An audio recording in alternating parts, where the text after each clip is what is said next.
All right, good Monday morning, April 21st, 2025. It is a gray and kind of wet Monday morning out there here in mid-Michigan. Hopefully you are having yourself a great start to the week. This, of course, is the Hat and Beard Show, where football IQ meets blue-collar realism. I, of course, am your hostess with the mostest, Mr. Hat and Beard. You can just call me Hat if you want. I don't blame you there. We're just setting some things up on the back end, making sure that we're all plumb level and square so we can bring you some rock-solid content. Guys, we are... Well, today's Monday. That gives us Tuesday, Wednesday, and then big old Thursday. Thursday's the day where we will see dreams be made, decisions be had, choices that will impact futures of franchises, futures of NFL players. Some players will exceed expectations. Some players will falter in their career. It all starts with the big step Thursday morning, or Thursday evening at 8 o'clock in Green Bay, Wisconsin. While we mentioned Thursday, just a quick reminder to all of you, we will be doing a surprise bonus live show Thursday afternoon, 5 p.m. to 7 p.m., where we will be just doing mock drafts, reading news as it's coming out, trying to compile all the information that we can possibly get in prior to the draft that night. We'll be doing mock drafts, having a lot of fan engagement, so please make sure to stop by, hang out. We should have some regulars hanging out in the chat, and I like to engage with you guys. If you don't want to miss out on that, let's just roll right into this. If you don't want to miss out on that, why don't you do me a rock-solid favor? Why don't you go ahead and barrel roll down into the bathtub underneath the video here. Click like on the video if you enjoy the content that we provide. Subscribe to the channel if you're new here. Ring that notification bell so that you can be alerted when we go live Monday through Wednesday during the offseason, and especially that big show, Draft Day, Big Palooza, Big Draft-a-Palooza Thursday afternoon. Make sure you're notified. The best thing you, though, can do for me right now while you're down there rooting around in the bathtub underneath the video here is go ahead and click share on the video there. Over 70% of you watch this video on mobile, so I'm going to walk you through it here. Just click share on the video. Copy that link down on the clipboard. Look, I totally understand not wanting to be affiliated. I wouldn't want to be affiliated with myself, so I get it. But if you just copy the link down on your clipboard, you don't even have to share it with anybody. But it helps us tremendously grow. And if you're watching this after the fact, if you missed the live show, you go ahead and comment down below just your thoughts. Just give me some thoughts on what the Lions should maybe look to do here at the second round, in their second round pick, number 60 overall. That's actually an article we will be diving into today, is what the Lions have been mocked here at number 60. So we're going to delve into that after we get into some news about rumors around the NFL leading into the draft, some mock draft news coming from the Hawkman himself. And we'll look at that. So, hey, we got an early riser here. Down in the chat, we're going to roll over there. Happy Sunday morning. Go Brad Holmes. Yes, go Brad Holmes indeed. And happy sunny Monday. Is it sunny where you are at? Because it is gray where I am at. Must be nice to be sunny where you're at there. So, now that we got our Zin in, now that we are all locked and loaded and everybody's here ready to hang out, ooh, yeah, let's get into it, fellas. It'd be a lot cooler if you did. All right, boys. So, got an article here for us from BleacherReport.com. Notable 2025 NFL draft picks from Mel, the Hawkman, Kiper himself, and latest experts mocks. This came out yesterday afternoon, April 20th. So, we're still trying to get our news where we can. The 2025 NFL Draft will kick off on Thursday in Green Bay, and it promises to bring an exciting, drama-drenched opening night. Barring a massive surprise, Miami quarterback Cam Ward appears destined to go to the Tennessee Titans with the number 1 overall pick. After that, however, it's hard to tell how things could unfold. And, look, if I was the Tennessee Titans, knowing the moves that could be made later on in the draft, do you actually want to burn it on Cam Ward? I've said for a long, long time here that I think Cam Ward has a higher career ceiling than Shedeur Sanders, though I think Shedeur Sanders has a higher rookie ceiling right out of the rip. But personally, I'm not sold on either one of those guys. This is not the draft class. Excuse me, that you want to be grabbing a quarterback in. It's not necessarily the best. There's not anyone who, at the quarterback, let alone at any one position, would I hang the generational talent on. A few years back there, Aiden Hutchinson, and this is going to be very Lions specific, but Aiden Hutchinson, generational talent. Sauce Gardner, generational talent. Penei Sewell, generational talent. Jamar Chase, generational talent. Is there anybody in this draft who really just embodies generational talent, who really jumps off the board? Not per se, but this is a lot of high talented players. This is I've heard this term used by GMs in different interviews and stuff, that this is a very meat and potatoes draft, which, hey, I'm all about. I'm referring to it as a lot of Jimmies and Joes, right? A lot of dudes that can get out there, take care of business, and just do their job and get after it at a high level, right? No, not a lot of big flash and pizzazz. When your Heisman Trophy candidate is a split position player out of Colorado and has a tremendous amount of baggage coming along with him off the field before he's even hit the league. He's already supposedly making threats about not willing to play if he can't play both sides of the ball. It's just a weird draft class, but when you're an organization like the Lions, and you don't have to draft from a position of need early on like the Tennessee Titans, you have a luxury of being able to move about the board, go after your guy almost regardless of where he's at within, I mean, you're not going to take the guy you've got pegged in the third round in the first round. That's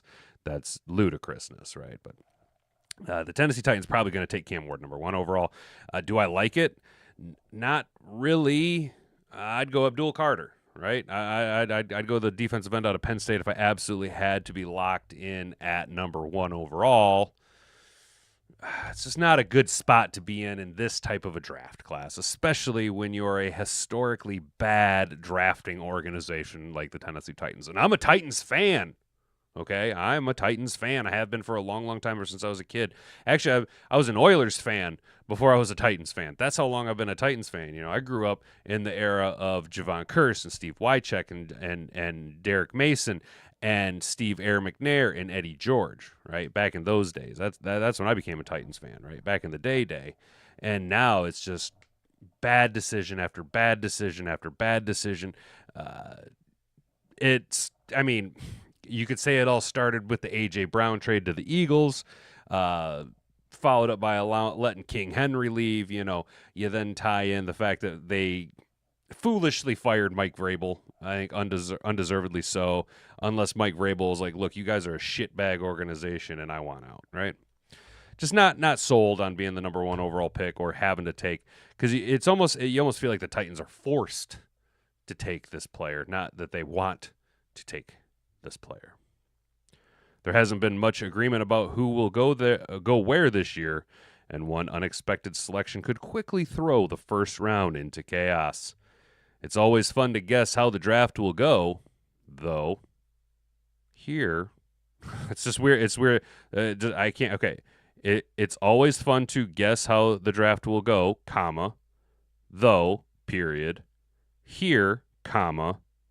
We'll dive into some of the latest expert mocks from around the web and examine some of the most interesting predictions. I'm sure that is grammatically correct, but if I'm to space it out, it's always fun to guess how the draft will go, though here we'll dive. Like, that's just the pacing's weird on that.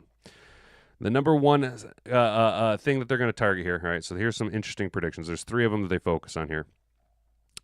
The interesting one here being the Browns snag Travis Hunter at the number 2 spot. There you go. There's your Heisman Trophy winner. Travis Hunter wants to play. The guy wants to play both ways. I can't blame him. He is a very talented individual. He plays at a very high level both ways. But when you get to the big league, bro. When you're in the NFL, you've made it, and it's time to, like a YouTuber. Think of yourself as a YouTuber here, Hoss. It's time to niche down, right? Yes, you can play both, but you got to pick which one you want to play, because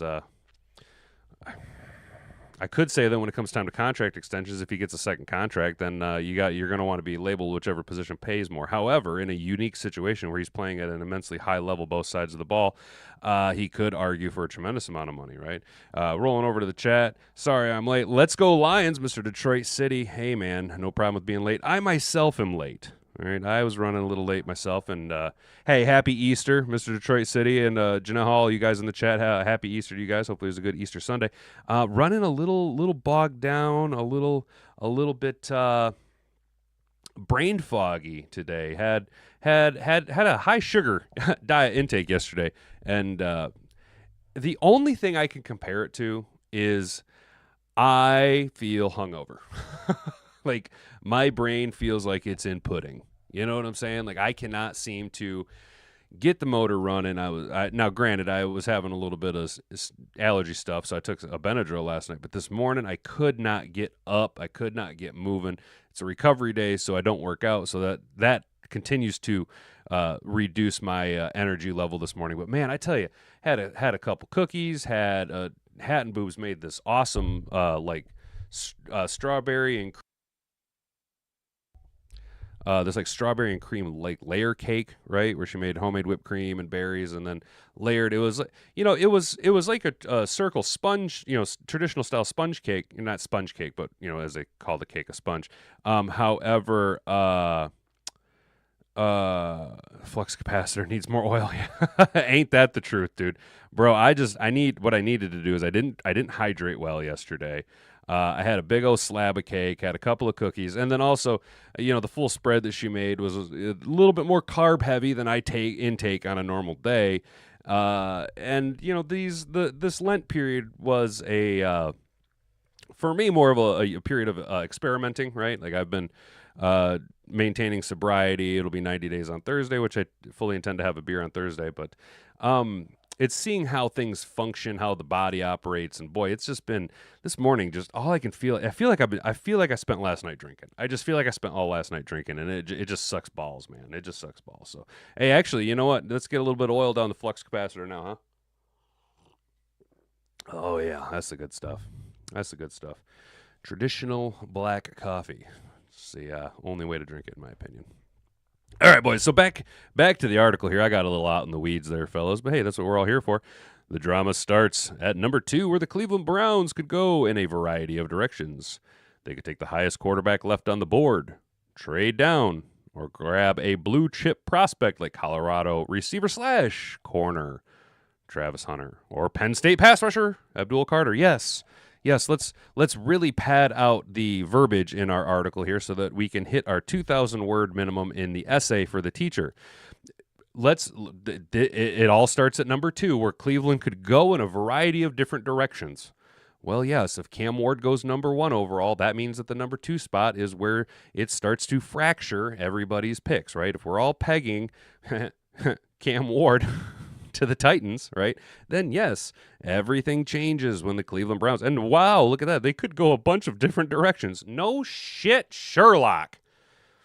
They'd be foolish to take Shedeur Sanders number 2 overall. And if I'm the Cleveland Browns, I'm wishing and hoping and praying that Jalen Milroe falls to us in the second, or us, the Browns, in the second round. Rolling over to the chat.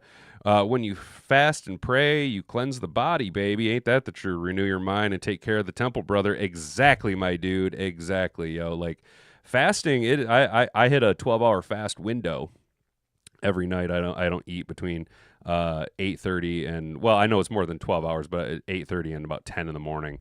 And the machine operates a lot better when you give it ample time to process everything and push all the intake out and properly allocate the macros and nutrients and your caloric intake, allocate those resources to where they need to be. You know what I'm saying? You got to put the good fuel in the tank, bro. You got to put the good fuel in the tank.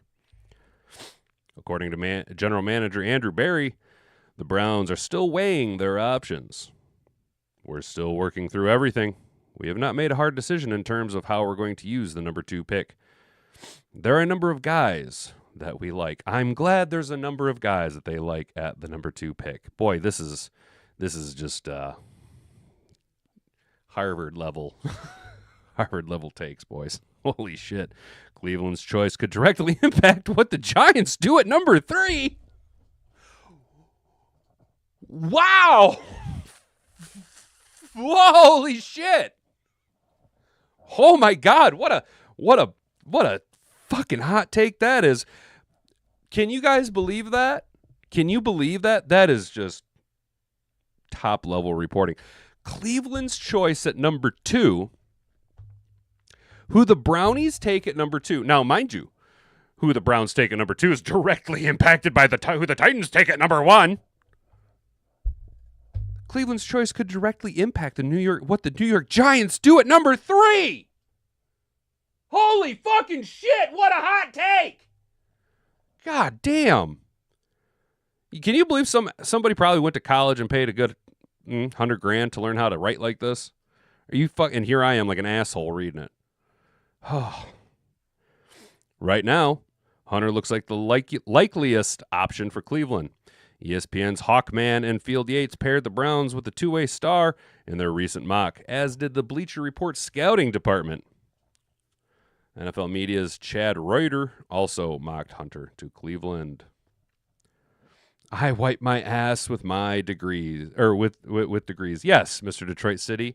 Cheers to that, bro. It is.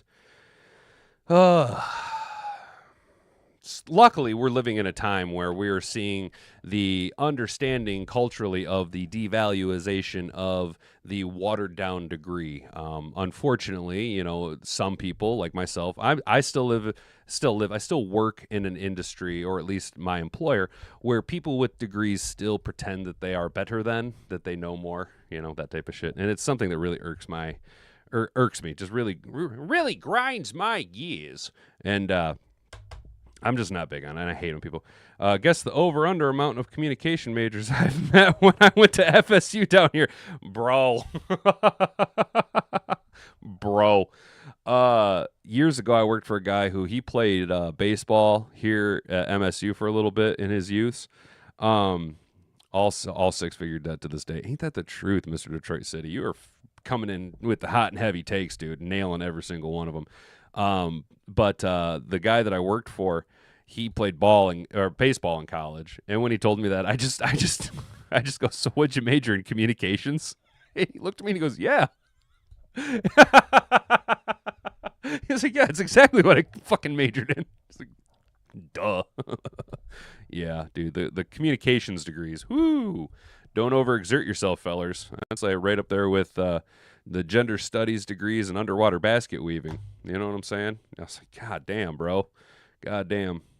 But, let's be honest. There are some people who utilize their degrees for good. Not all degrees are a complete waste. The problem is that, we're going to get out in the weeds here, fellas. Let's go on a take here. We're going to get that watch time right down on the on the replay.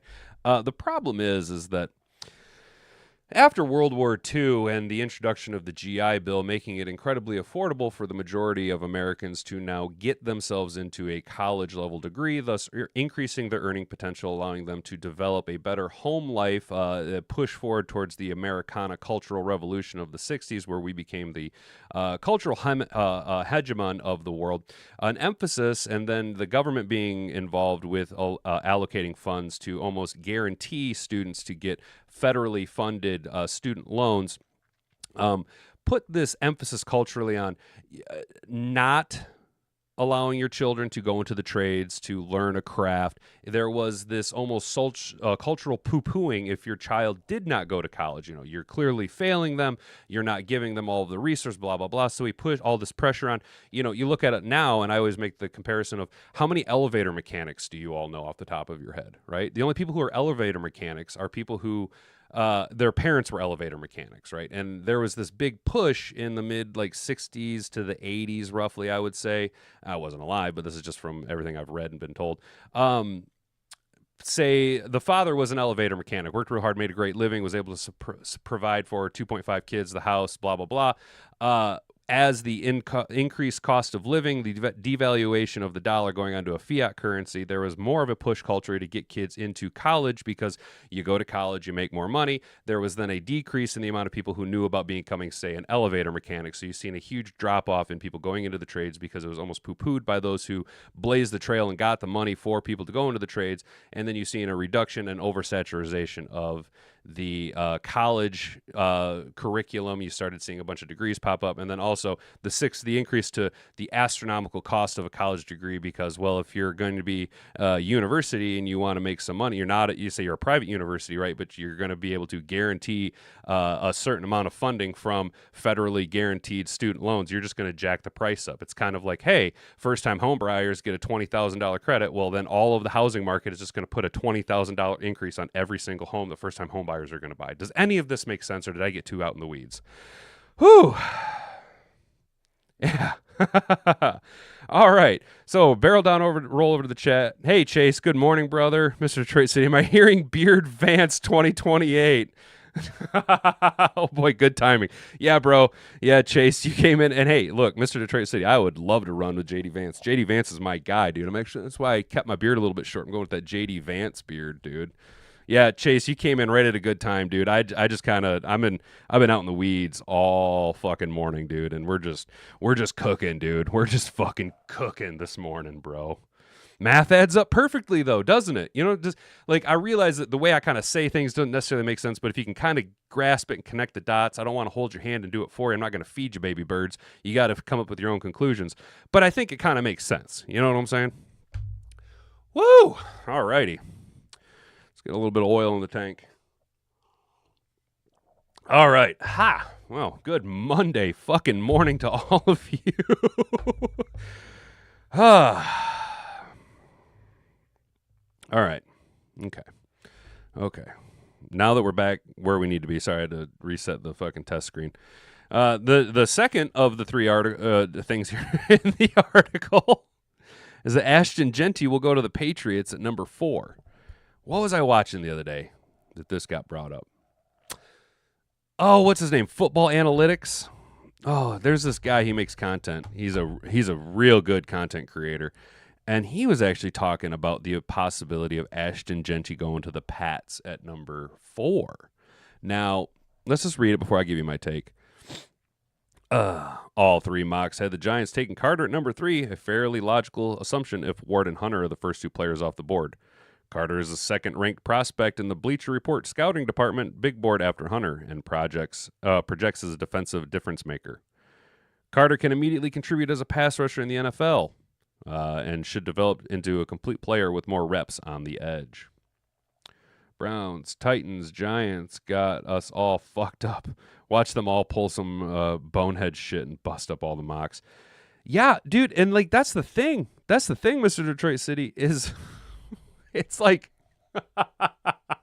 okay, so the Browns, well, let's be honest, as a Lions fan, I can say this. The Browns are perpetually stuck in the top 3, right? Like I feel like the Browns have drafted in the top 10 more so than they've drafted outside of the top 10, excuse me, with their earned pick, right? Not a traded pick, but with their earned pick.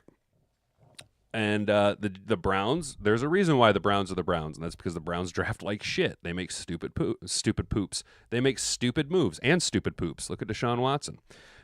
Giants, the Giants organization kind of does this, right? They ebb and they flow. They have peaks and they have valleys. They make bonehead decisions. Kenny Galladay, you know what I'm saying? But then again, they also have, they've got championships. They have... Let's be real. Eli won 2 before Peyton did, and Eli won 2 with the same organization, right? But they traditionally make kind of weird fucking moves. You know what I'm saying? And then the Tennessee Titans. I mean, I'm a Titans fan, but they draft like assholes, right? They draft like assholes. So these 3 teams right out of the rip, until you get to 4, really until you get to the 4th spot with the New England Patriots, all 3 organizations could make very bonehead decisions.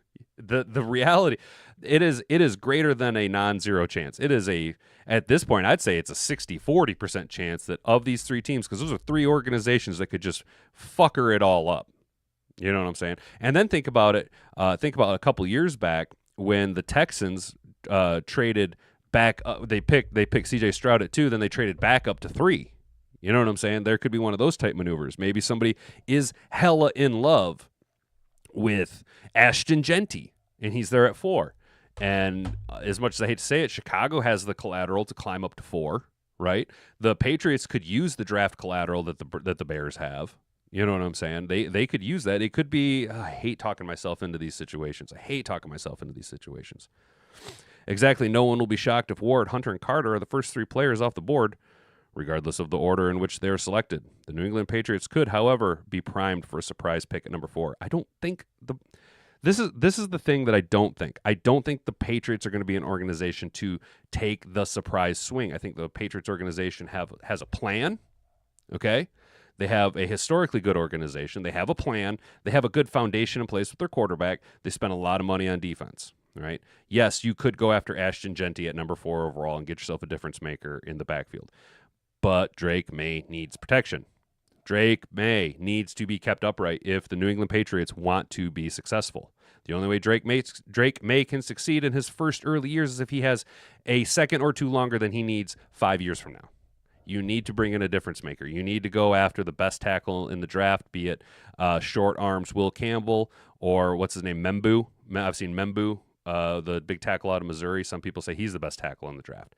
I don't think the Giants go out here, or I'm sorry, I don't think the Patriots come out and make the surprise move. I don't think they reach. I just don't think we're in a world quite yet, and I don't know if Ashton Genty is quite the guy to go as a running back in the top 5. That's a lot of value to put on a running back. Now, I do say constantly that the running back position has continued to see an uptick in its value. But the Patriots were to be smart. You're going to go offensive line to protect Drake May. All of the reports have going with LSU offensive lineman short arm Will Campbell. It's a sensible prediction, as protecting Drake May should be a top priority for New England. Over in the chat, Ashton Genty isn't even tall enough to hit the tall rides at the new Universal Park down here. If he goes number 4, I'll shave my beard. Oh, all right, dude. I'm going to hold you to that, Mr. Detroit City. Yeah, bet, dude. If Ashton Genty goes number 4, you can shave your beard. I'm not shaving my beard. I got too many chins under here that I try and hide with the old beardy beard. Hey, while I think about it, running backs, Chase, I don't know if you're still here or not, but I thought about you. Wasn't WrestleMania, or what was the wrestling event last night? I feel like I know I sound stupid saying WrestleMania because I'm not necessarily a wrestling guy, but there was a big wrestling event last night. And our boy Gibbs was there, and they got a shot of him. Jahmyr Gibbs was in attendance at the wrestling event last night, dude. It was fucking awesome. I was like, yeah, let's fucking go, Gibbs. Let's fucking go, dude. Like, that's awesome, bro. WrestleMania was Saturday and Sunday. Okay, gotcha. So you seen Gibbs. All right, dude. Yeah, Chasing Chase. He's seen the shot of Gibbs, yo. If you guys are listening afterwards, I'm Chasing Chase as our resident wrestling expert. I go to him for all my wrestling information needs. And yeah, I seen Gibbs and I was like, oh, fucking awesome, dude. I seen a picture. It was awesome. There is no doubt he will get a shot to remain at tackle in New England's offensive line room, while also bringing leadership qualities and demeanor to help us usher in a new era of Patriots football. Yeah, that makes sense. Ryder, however, has the Patriots grabbing Boise State running back Ashton the Midget Genty. Quote, new head coach Mike Vrabel knows the value of a premier back can bring, having watched Derrick Henry carry his previous Titans teams to the playoffs and a solid defense. Genty would also be a sensible pick, albeit far less than expected. While the Patriots do need to improve their line, an elite running back could help elevate May in a hurry. I disagree.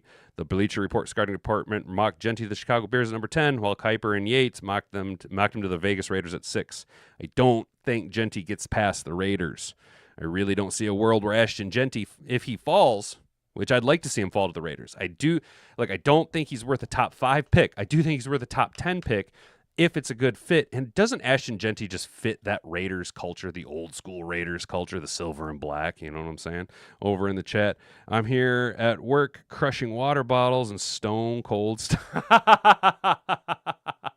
Fuck yeah, dude. Hell yeah. Is it warm down there in Florida today, bro? We are chilling at 64, a little gray and windy out here, but I'm not mad at it. We'll be getting some sunshine eventually. The third question that they had was, Shedeur Sanders still trending as a top 10 pick? There was time when Colorado quarterback Shedeur Sanders felt like a likely option for the Browns at 2. He's a second-rate quarterback on the board and does possess the potential to be a franchise quarterback.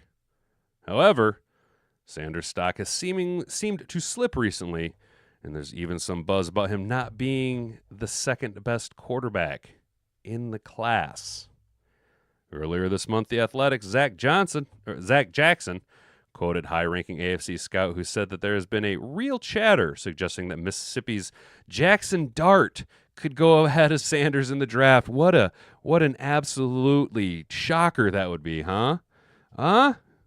All right, so Gibbs showed up last night and crashed the ATV crashed his ATV into a lady in the crowd?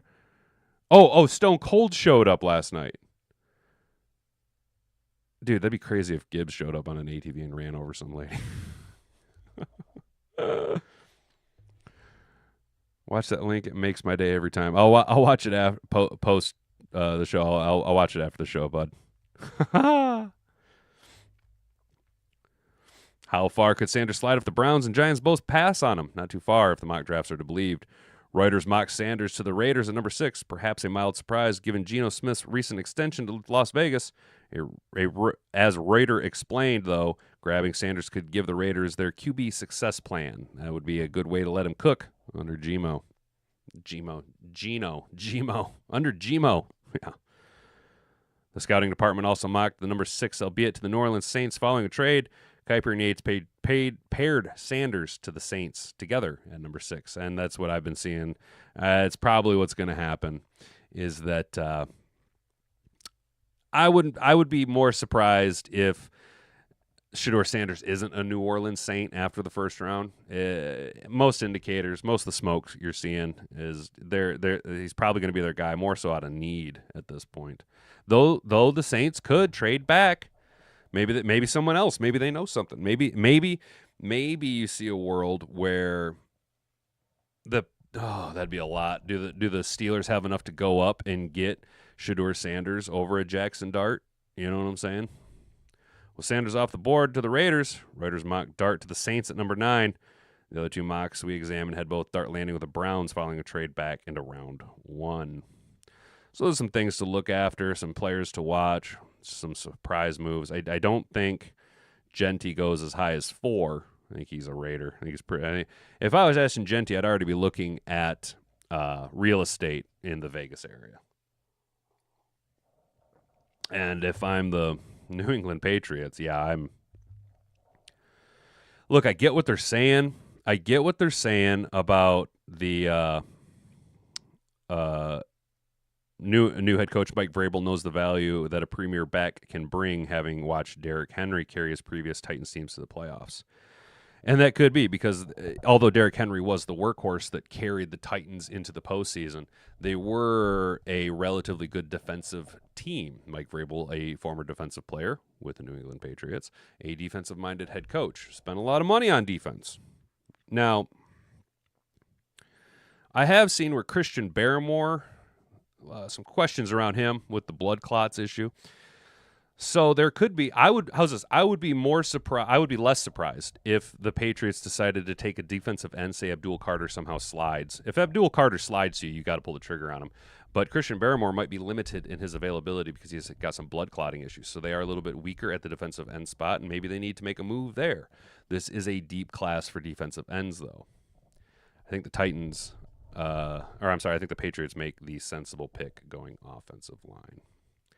So there's some things nationally to look at. I know we got a little bit out in the weeds there, guys. If you haven't already, do me a rock solid. Like the video, like the live stream. Keep the chat rolling. You guys are doing great to this morning. You guys are flying off the chat board this morning. This is probably one of our more higher chat rated shows yet, and I really appreciate it. If you're watching after the show, comment down below. What do you think about Shedeur Sanders sliding out of the top 10, possibly? If you haven't already, subscribe to the channel, turn the notifications on so that you don't miss out on that Thursday live to 5 p.m. to 7 p.m. Thursday afternoon leading up to the draft. Make sure the notifications are on so that you can be part of the team here, hang out with us live. All right, we're going to barrel roll on over here to one of my favorite sources, Pride of Detroit.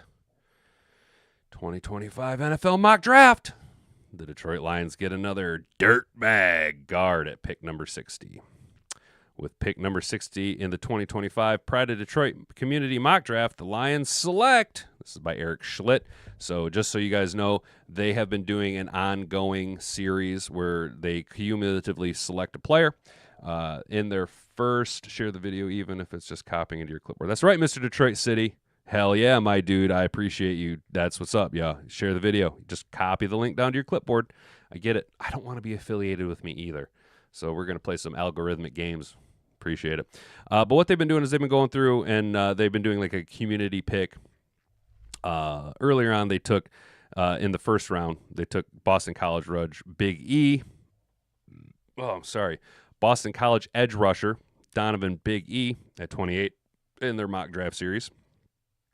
Oh, excuse me. Sorry, I'm burping up a storm. As we do every year in this exercise, we pick a handful of players the Lions fans may want the team to select and published a poll for the community to vote on. The results of this poll are still ongoing, but at the time of publication, the majority of votes resided with Georgia guard Tate Ratledge. He received 38% of the vote, with Ohio State edge Jack Sawyer coming in second with 20%. Jack Sawyer, we took last mock draft in the second round.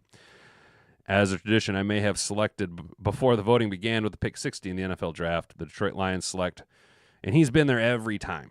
He's been there. I think we've seen Tate Ratledge slide to the third round before. And the dude is nasty. He's a nasty mauler. I actually like what I see about him. I like what I see on the tape. I like the scout comps that he gets. I think this dude would be a tremendous fit for the Detroit Lions. Now, this is all hinging upon really if we stay at 28. In the world that I want to live in, we trade out of 28 back into the second round early on, which gives us some flexibility, right? I have taken Membu in the second round, or not Membu, Mabau out of Purdue a handful of times because he is a versatile offensive lineman, though I have almost pulled the trigger on Ratledge nearly every single time because he is, I think he's got a little bit more of a nasty streak than Mabau does, and I think that fits the culture that Brad Holmes and Dan Campbell like to have here. Tate Ratledge, right guard out of Georgia, a highly sought-after high school recruit. Alabama and Clemson fought to the wire for him. Ratledge earned a starting right guard role as a redshirt freshman, but injured his foot and was done for the season. Over the next 3 years, Ratledge would go to start another 37 games at right guard and earned a reputation as an old-school lineman, willing to grind it out in the trenches. And that's what we like, that old-school mentality, dude. That's what we like. 2024 statistics. He started 10 games, 38 at right guard. Career starts at right guard, missed 4 games due to an ankle injury. PFF run blocking grade in 24 of a 75. PFF pass blocking grade in 24 of a 77. Pressures allowed in 24-7 and a grit score 86.3. That is a tier 1 of whatever the grit score from the grit index. Ratledge, quote, describes himself as a dirtbag on the field. Would be a fun player to pair with Christian Mahogany, who the Lions general manager called a dirtbag in his opening press conference. So a little tip of the hand there, maybe showing that is the type of guy that we want, and I'm here for it, especially because, Mahogany's nasty mauler, Ratledge, nasty mauler, Penei Sewell, nasty mauler.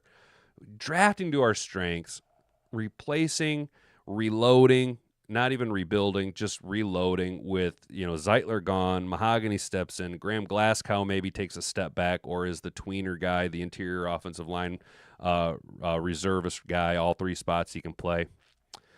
And you put in Ratledge, who's just nasty, just nasty along Penny Sewell there.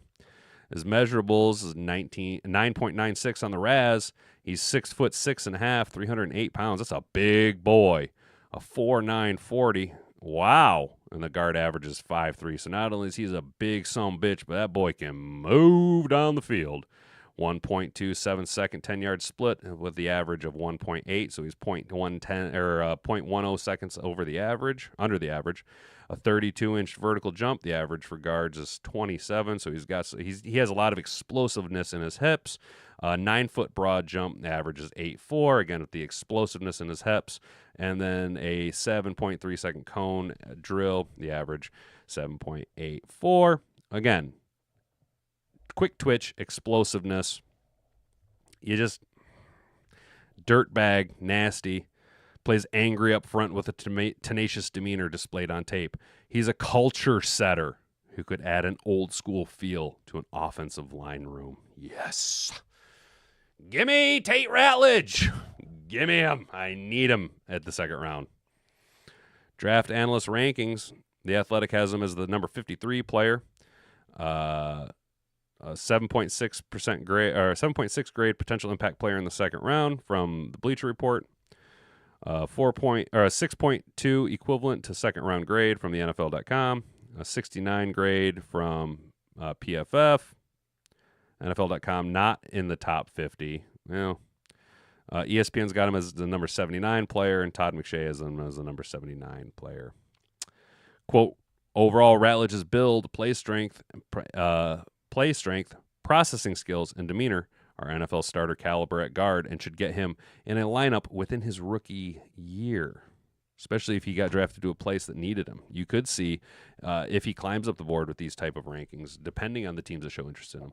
And when you're an organization like the Detroit Lions, who has had success drafting players, when you start to signal possibly that other players are kind of in that hemisphere, it will elevate them in the eyes of struggling organizations. Maybe, it's a parity league, right? You want to parody what is successful, and the Lions have been the successful organization the past 2 years, right? 2.5 years, really. We've shown how we can build out properly and how you do it through the draft. You get guys in the back end that can produce. Even though the Ratledge projects as a second round, I'm doing a comparison to Christian Mahogany, right? Strengths and weaknesses. A consistent dominator in the run game. Sold. Ratledge has power to latch onto and control defenders, driving them out of the play. As a pass protector, he has the instincts to spot defensive line games like stunts and blitzes, the athleticism to adjust on the fly, and the anchor to halt a pass rush on the move. His punch timing can be off at times, which forces him to lean on the defender instead of maintaining distance and control. Right. So, if those of you not aware or not in the know on offensive line play, you want to keep your man off of you, unless you're in the run. When you're in pass pro, you want to keep your man off of you. And if he's going to mistime his punch and lean a little bit in the NFL, that little bit of lean can be the difference. It could be the 6 inches in front of your face. It could mean the difference between winning and losing. It could make the difference between living and dying, as Al Pacino screamed in Any Given Sunday. Intangibles. Ratledge has a starter's mentality and enters competition with a winning mindset. He practices with intensity, loves every moment he gets to play the game, and has a very approachable and fun-loving demeanor. On the field, he plays with a mean streak, is a self-described dirtbag, per the Beast, and leads with tenacity. That's a dangerous combination right there. That is a dangerous combination in a player right there. Fit with the Lions. Ratledge's heavy experience in Georgia's pro scheme, running both gap and zone concepts, have turned him into a plug-and-play right guard in the Lions system. Ratledge would enter Allen Park as a rookie expected to compete with Graham Glasgow and Christian Mahogany for Detroit's 2 starting guard roles. Time to grade the pick. Well, what do you guys think about this Tate Ratledge selection at number 60? After reading all of the comparisons and seeing me just salivating over the idea of getting a dirtbag offensive lineman with a mean, nasty streak and an old school mentality. What do you think I should grade this? An F? Fuck no. A D? Very doubtful.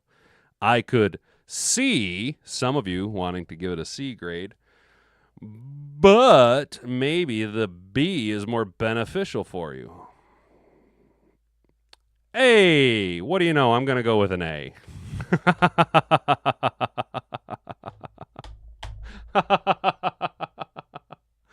Oh, man. Okay, boom. There, I'll vote. Yep, me and everybody else, 409 other people, all give it an A grade. In this situation, yes, you could argue, obviously, maybe not an A because we don't know who else was there. But we've, according to this mock draft, they've addressed the edge position that the Lions need, going with Big Donovan E. out of Boston College, the ACC Defensive Player of the Year in the first round. And then we follow back up by staying put, not moving around the board. And in our second pick, number 60 overall, we grab this is a spot where you can draft from both a position of need and strength, right? The offensive line is strength, but we do need an interior offensive lineman for the future. And Tate Ratledge hits every measurable marker for me. Down in the chat, hey, I'll be honest, I don't really care who we grab at this point as long as we ship JMO out and bring in a variety of new committed dudes, committed to grit and ball. Mr. Detroit City, yes. Yes to all of that. I am on board. I am on board with seeing JMO be traded during the draft. I've also seen some rumors that don't be surprised if Hendon Hooker ends up being a package deal. And it depends on how basically what I've seen is it depends on the quarterback situation, who the New Orleans Saints are able to get their dirty little dick beaters on in the first round. If there's no quarterback, don't be surprised if Hendon Hooker gets packaged to the New Orleans Saints for like a 4th-round pick. I mean, we won't get much for him. At this point, I'd take like a 6th-round pick for Hendon Hooker. I do like Hendon Hooker. I'd rather see him play in the UFL for the Panthers, right? All depends on how much we get for JMO. Yeah, I agree, Mr. Detroit City.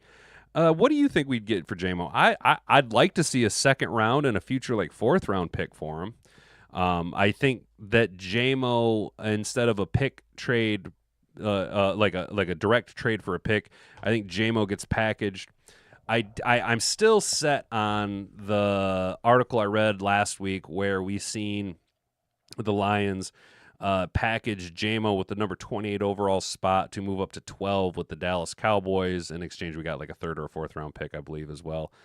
Maybe as a future pick. But I do like that move right there, namely,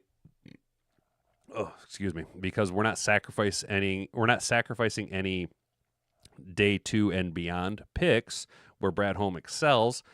We do have the capital to move up with a Jameson Williams to the number 12 spot to go after whomever we want. Whoever Brad Holmes wants is going to be there at 12, right?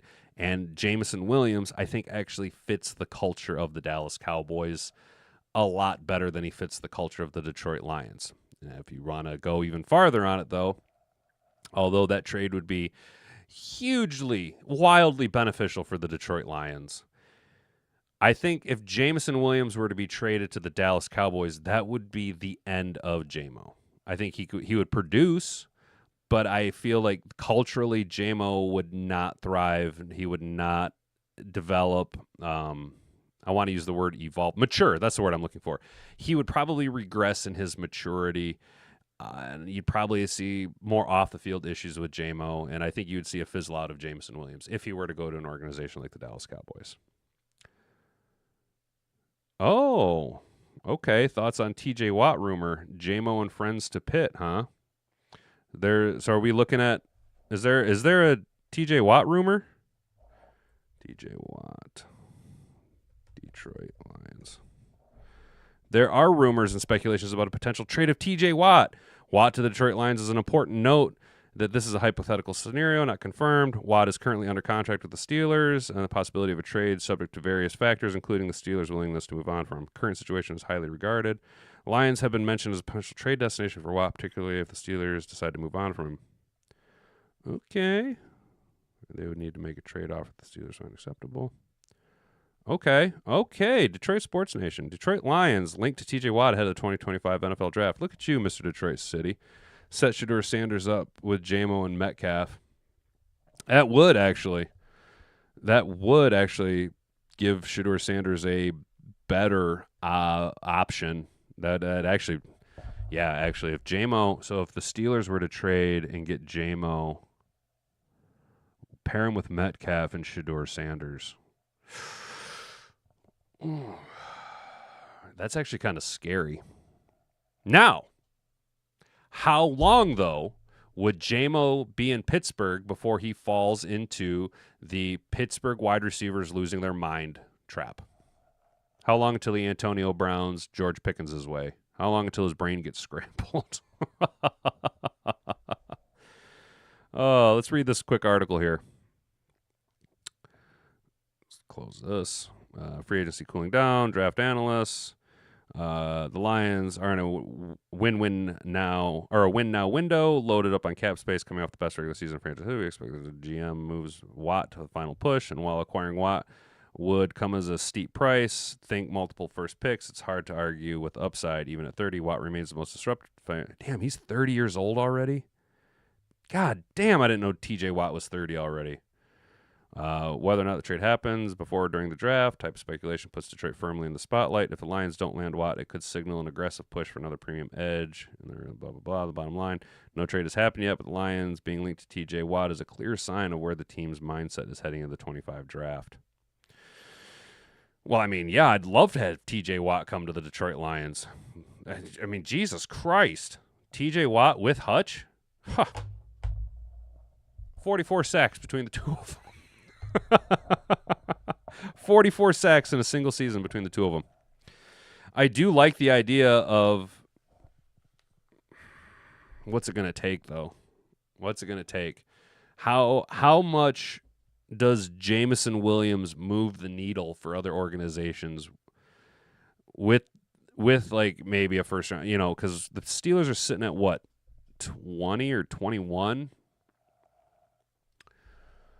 So are we just trading completely out of the first round, giving the Steelers that 28 pick, trading completely out of the first round, JMO in a first round for TJ Watt and a second or third rounder? Is that what we'd kind of maybe hope to get? Because, I mean, we're going to have to separate with that first round pick. And first round pick, would you trade JMO and 28 for Watt? Well, that's what we're thinking. That's what we're talking right now. Straight up. No, I need more picks. I need another day 2 pick. I need at least a third round pick. I got to have at least a third round pick. I got to get a third round pick for JMO. And JMO and 28 for Watt and the Steelers third round pick. Or JMO and 28 for TJ Watt in exchange for a fourth round this year and a fourth round next year. I'm ready to move on from JMO, though. I'm 100% ready to move on from JMO. If we can get good value for him, yeah, you have to, right? You have to. JJ comes out of retirement, fills in as soon as Davenport gets hurt. Oh, you mean tomorrow when fucking Marcus Davenport stubs his toe and he's out for the whole season because he tore a ligament in the very tip of his toenail that doesn't exist? But he's like, oh, God, I'm Look, I don't want Marcus Davenport to get hurt, but the reality is he's not that guy, man. He doesn't have the durability, or he's a spot guy. He's a rotationary player. We can't hang our hat on Marcus Davenport being the starting defensive end opposite Aiden Hutchinson. We can't just expect that because he's more times than not he's proven he's not available, and availability is the best availability, right? I do like, and to be honest with you, I've actually not fantasized, but daydreamed about J.J. Watt coming out of retirement and playing for the Lions just to chase a ring. I feel like that was a possibility, more so a possibility last year with Hutch getting hurt than it would be this year, but it is there. I do, man, the value though. Now, what you would see here, if the Steelers and the Lions were to become dancing partners in exchange for a TJ Watt, is what you're going to have is you're going to have two titans at the general manager position who know how to really work it, really know how to work that trade availability, really know how to incentivize teams. They can work it. There's a reason why the Steelers are the Steelers, and there's a reason why the Detroit Lions have become such a successful organization over the past 5 years with Brad Holmes commanding the ship. So I would say there's a stronger possibility that although trade discussions could potentially happen, that trade ends, that those negotiations end in a stalemate because neither general manager is willing to budge because they're both unfortunately too good at what they do, right? So possible.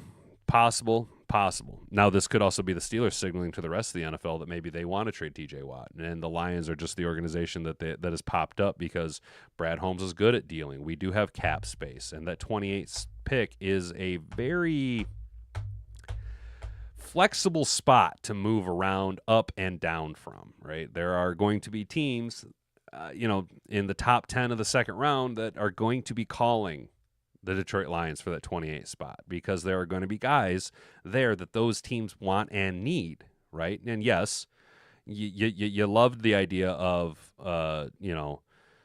trading back with the Browns to the 33 spot, right? And then we can get our boy Kenneth Grant, but I don't know. I just don't know. It's this is where we're really going to start to get to it because now we're getting into the last few days ahead of the draft where every article we've read, every little bit of news that everyone's coming out is going to start to mesh together in a big pot, right? So we're going to be getting just a tremendous amount of different views, different takes, and they're going to start to contradict themselves. I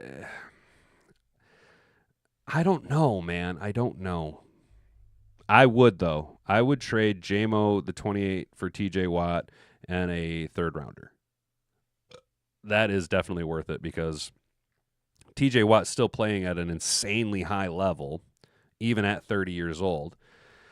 So you're basically viewing T.J. Watt as a first-round pick. How many good years do you get out of him? Can you get the full 5 years that you could get out of a rookie playing at a high level? Probably not. Can you get 3 years? Yes. Can you get at least 2 years playing at a 17-plus sack season? Very easily. Unfortunately, though, then in 2-3 years, then we're back to where we are now, having to find another running partner for Aiden Hutchinson, theoretically. There's just a lot of variables that go into it. But the long and short of this is, yes, I'm ready to move on from Jameson Williams. And yes, if I could package J-Mo to bring in a TJ Watt, I'm doing that deal 99 times out of 100. That one variance being what exactly are we getting in return other than just TJ Watt and the 28th pick? You know what I'm saying? Or when we give up that 28th pick, it is a first-round pick. There's a lot of value on those. And what am I getting in exchange for Jameson Williams and that 28th pick? Am I just getting TJ Watt? Then I probably am not pulling the trigger. That's a 50-50 shot, depending on where the board lands, who's there, who's available. And, I'd like to get some more draft value. Brad Holmes, good at using that draft value. We're going to roll over to the chat here. We're going to be wrapping up here pretty soon, boys. It's going to be interesting what happens. I don't think Z is coming back with Broderick going back to 99. Something is going to happen with these first two rounds. Yes, I like what Zadarius Smith brings personality-wise to the organization. Broderick Martin did take his number and move to 99. I think Broderick Martin actually. I think if you want my honest opinion, right now, if the mock drafts were to go the way that we've kind of been seeing, if we can grab a interior defensive lineman like a Kenneth Grant and then run it back in the second round with an Action Jack Sawyer or even a Jonathan or a Josiah Stewart, I actually think there's a greater chance that Broderick Martin will be off the team than there is Zadarius Smith being on the team. I actually think Broderick Martin's a fringe player. I mean, what have you done for me lately? Not for long. NFL, not for long, right? And availability is the best ability. And unfortunately, the few times that he has been available, he's either a healthy scratch or he's just not producing, right? So Broderick Martin, I think, is a fringe player. I did like what Zadarius Smith brought. He was a character. You know what I'm saying? I wouldn't mind him being here, but Zadarius Smith is not going to fix what we need fixed. Neither is Broderick Martin. The only way to fix what we need fixed is to go get a proven guy like a TJ Watt or draft a young guy with a high upside. You know what I'm saying? Over in the chat, Broderick Martin is more of a what have you done for me ever? Yes, dude. What have you done for me ever? Yeah, Broderick Martin, cool. Last year you went on that Aleem McNeil diet and you cut 15 pounds, and we were all hype about you being a little bit more slim and svelte and ready to rip, roar, and rock and roll, and you just kind of shit the bed. You just kind of shit the bed. So, yeah. All right, boys. That was a good show. We were a little late, so we ran an extra minute late, but all in all, not bad, not bad, not bad. We discussed some things to watch in the early rounds of the NFL, or the first 10 picks of the NFL draft that could really shake things up. We read some redundant things here from Bleacher Report, some very hot, captivating takes about how what the Titans do at 1 impacts what the Browns do at 2, and what the Browns do at 2 impacts what the Giants are going to do at 3. And wouldn't you know it, what the Patriots do at 4 is completely hinging upon what happens in the first 3 picks before them. Hot fucking take from Bleacher Report. We poked around and read about the community pick here from Pride of Detroit going after at the number 60 spot, that dirtbag offensive guard from Georgia, Tate Ratledge, old school mentality with a mean streak and a mullet. And then thankfully our chat came in with some news here. I was able to extend the show for us. I really appreciate Detroit City, Mr. Detroit City, talking about the potentiality of TJ Watt coming to the Detroit Lions. Over in the chat, I always love hanging out with you, Chase. I'm glad you stopped by. I'm glad you're here to hang out with all of us. Great show, go Lions. Appreciate you, Mr. Detroit City. Try and have yourself a good rest of the day. Drink lots of water, dude, down there in sunny Florida. Hey, would you look at that? The sun is now shining here in Detroit, or not in Detroit, but in mid-Michigan. I definitely don't live in Detroit. Ew, gross. I'm trying to move. I think where I live is too close to city folk. I'm trying to get out farther and farther. I don't like being around people. It's not that I don't like being around. Well, I don't like being around people. It's that I get too captivated watching people and trying to decide what the fuck are you doing over there? What the fuck are you trying to do? You know what I'm saying? Just that confusion, just utter confusion. All right, boys. Well, that's going to do it for me. It's been a great show today. Happy Monday. Try and have yourself a good rest of the day. We will be back tomorrow talking similar topics because that's all there really is. We're leading up to the draft. You can catch us tomorrow, 10 a.m., 11 a.m. here at youtube.com/The Hat and Beard Show. Don't forget, keep that notification bell turned on so that you don't miss out on Thursday's big live show, 5 p.m. to 7 p.m. pre-draft-a-palooza, where we're going to be having all sorts of fun. Hopefully you guys stop by, hang out, be involved. I appreciate each and every one of you. Thanks for stopping by. Thanks for telling a friend. That's what we love about you guys. So have yourself a good rest of the day, fellas. Stay out of trouble. We'll see you tomorrow. I've been Hat and Beard. You've been an attentive audience. Banga banga. Frig off.